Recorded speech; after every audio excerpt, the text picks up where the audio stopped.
I was very scare during the days of my post graduation course eight XIC because of the fear कि मैं feminist को कुछ बोल ना दूँ और सॉय बॉयज़ को पेल ना दूँ। I was under a constant caution कि मैं किसी को कुछ बोल ना दूँ।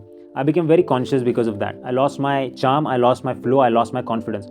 और ऊपर से मेरे सारे के सारे जो फियर्स थे उन्होंने एक साथ दस्तक देना स्टार्ट कर दिया, जैसे stage fear, being around with females and being gossiped about. ये सारी जो मेरी फियर्स थी वो सामने आने लग गई। I had to face this fear suddenly and simultaneously. मेरी मॉम छोड़ के किसी घर वालों ने या रिश्तेदारों ने मेरा बिल्कुल साथ नहीं दिया। इससे मैं और भी एंग्शियस, और भी स्ट्रेस और भी डिप्रेस्ड हो गया। सो ड्यूरिंग द कोर्स जब हमारे प्रेजेंटेशंस रहते थे तो मैं जब भी स्टेज पर खड़ा हो जाता तो मेरे पाँव कँपा जाते थे। My hands used to tremble, मेरी ज़ुबान फ्रीज हो जाती और मैं हकलाने लग जाता था। मुझे पता है कि किस तरह मैंने मुसीबतों का सामना करके ये कोर्स कंप्लीट किया था।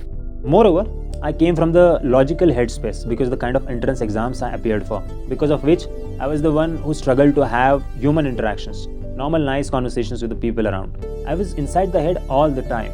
और सबसे अजीब तो ये था कि in the year 2018 I was living in the character of a prankster. ऐसा prankster जो किसी को कुछ भी बोलता था, जो मन में आए वो बोलता था, and I was actually living that character. So it was the first day of college I remember, and college के entrance पर there used to stand a lady security guard, और वो लेडी के दांत जो थे वो मुझे लाल दिखे, लाल कलर के। तो मैंने उस लेडी को इतना ऑटोमेटिकली कह दिया कि आपके दांत इतने लाल है, गुटखा कम खाया करो वरना कैंसर भी हो सकता है।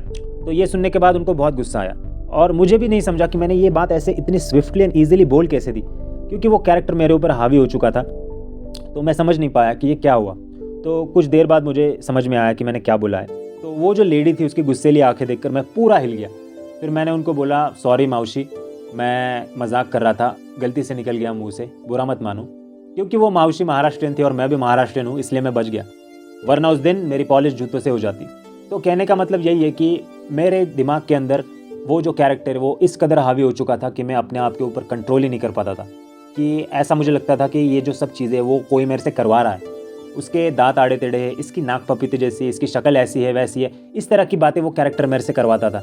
मतलब हर वक्त नहीं करता था, लेकिन कभी कभी मुंह से निकल जाता था जब भी वो कैरेक्टर बाहर आ जाता था। लेकिन मेरी हमेशा से कोशिश रहती थी कि कोर्स के अंदर मैं अपने आप को ज़्यादा से ज़्यादा कंट्रोल कर सकूं, किसी को कुछ भी ऊट पटांग ना बोलूं, किसी का दिल ना दुखाऊं। अपने गुस्से को काबू करना ये भी मेरे लिए एक बहुत बड़ा टास्क था। मुझे पता है कि कैसे मैंने दिल पर पत्थर रखकर अपने अंदर के डेविल्स को कंट्रोल करके रखा था, सिर्फ मुझे ही पता है।